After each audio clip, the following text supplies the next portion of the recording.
반갑습니다. 주식대가 셜록입니다. 지난주 후반부 조정을 일부 채워주는 회복세를 보이고 있는 월요일입니다. 미국 바이든 대통령이 불공정 경쟁 규제 관련 행정명령 서명 소식으로 빅테크 주요 기업들에 대한 전망이 갈리고 있는데, 관련해서 우리나라 양대 빅테크 기업 중 하나인 이 카카오 말씀을 드려보도록 하겠습니다. 시장 이야기를 먼저 하면서 시작을 해보도록 하겠습니다. 중국이 지준율을 인하했습니다. 중국은 그간 자기들은 코로나를 일찍 통제하였기 때문에 무리한 경기 부양보다는 오히려 디폴트를 유도하면서 구조조정을 강화해야 한다라는 입장이었는데요. 중국이 입장을 바꿔서 지준율을 내린 것에 대해 그만큼 경제 상황이 마냥 손 놓고 있기에는 위태로운 상황이 되었다라고 보는 시각도 있고, 중국이 부양기조에 나서는 것은 오랜만의 일이라 오히려 이것들이 맞물리면서 글로벌 경기에 긍정적인 인식으로 작용해줄 수 있다라는 시각도 있습니다.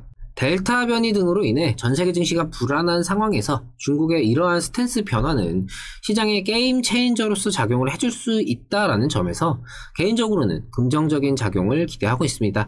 지금의 불안한 상승 랠리만은 이어가며 우려와 해소가 반복적으로 나타나고 있는 상황에 중국의 이러한 액션으로 경기 부양에 대한 기대감이 글로벌 증시까지 작용을 해준다면은 가치주와 경기회복 수혜주들을 중심으로 다시금 시장은 안정적인 상승을 노려볼 수 있게 될 겁니다.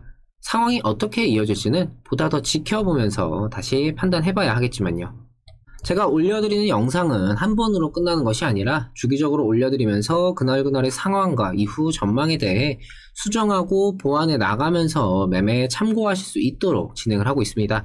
구독만 해두시면 이후에도 변화하는 상황에 맞춰서 내용을 확인하실 수 있으시니까요. 구독과 좋아요 한 번씩 부탁드립니다.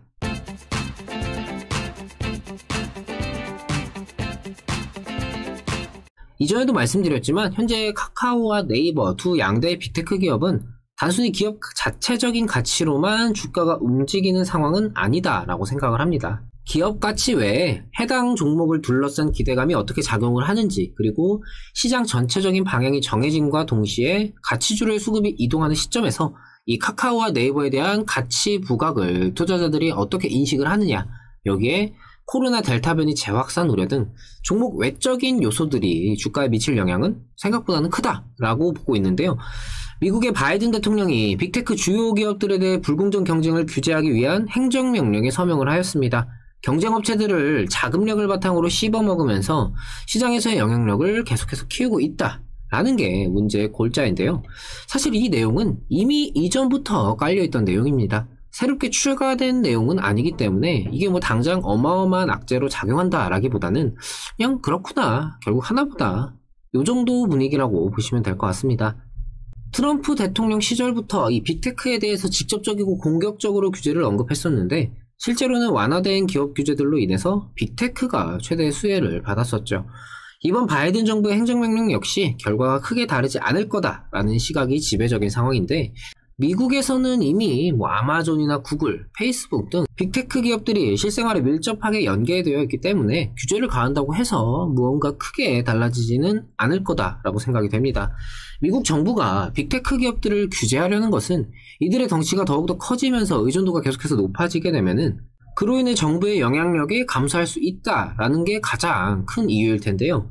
문제는 규제를 강하게 적용하자니 명분이 없어 기업에 대한 국가의 갑질받게 되지가 않을 테고, 약하게 적용을 해봤자 의미가 없는 그런 상황인 거죠. 그러니 좀 알아서 잘 기어라, 이런 식으로 액션을 좀 보여주고 내부적으로 조금씩 소나기에 올려놓으려고 하겠죠. 미국 빅테크 기업에 대한 상황은 대충 이런 식으로 진행이 되고 있다라고 이해하시면 될 것 같습니다. 자, 문제는 우리나라죠. 우리나라도 마찬가지입니다. 이미 우리는 카카오와 같은 플랫폼에 적응이 되어버린 상태입니다. 친구에게 연락을 할 때는 카톡을 보내고, 카카오페이로 결제를 하면서 택시를 탈 때는 이전처럼 택시 승강장에서 기다리고 그런 게 아니라 편하게 카카오 택시를 불러서 이용을 하죠. 카카오와 연계된 서비스는 전방위적으로 우리 실생활에 넓어져 있는 상태이고, 이제는 뗄래야 뗄 수 없는 지경에 이르고 있다, 과정에 있다라고 생각을 합니다. 이게 어느 정도냐면은 이전에도 말씀을 드렸지만 공공 분야에서 카카오를 통한 인증을 활용을 하는 등 이 정부 입장에서는 이 빅테크 기업들을 손에 쥐고 흔들 수 없는 지경이 되니까 공존하고 활용하는 정도로 진행이 되고 있습니다. 우리 정부가 카카오와 같은 빅테크 기업에 대해서 어떤 스탠스를 취하느냐가 개인적으로 좀 의미가 크다 라고 생각을 했는데 미국과는 다르게 공존을 선택하고 있는 상황이죠.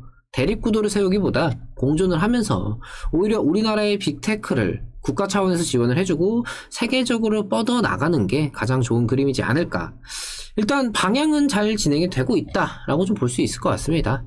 카카오의 가장 큰 장점은 이 방대한 플랫폼이라는 잠재력을 지니고 앞으로도 계속해서 성장해 나갈 수 있다라는 점인데, 단점이 있다면은 카카오라는 플랫폼의 기반인 이 카카오톡을 위시한 카카오 서비스는 내수 비중이 굉장히 높다라는 점이 개인적으로는 아쉬운데요. 국내 핀테크 시장은 이미 포화되어 서로 파이 뺏어먹기 싸움이기 때문에 이제는 밖으로 세계 시장을 노려야 한다. 이전 영상에서 말씀을 드렸던 내용이죠. 그리고 여기서 카카오는 이 탄탄한 내수 시장을 바탕으로 여러 가지 연계 서비스를 시도, 확충, 확립하면서 이 쌓아놓은 데이터를 통해서 외수, 해외 시장까지 역시 점차적으로 늘려나갈 수 있을 겁니다.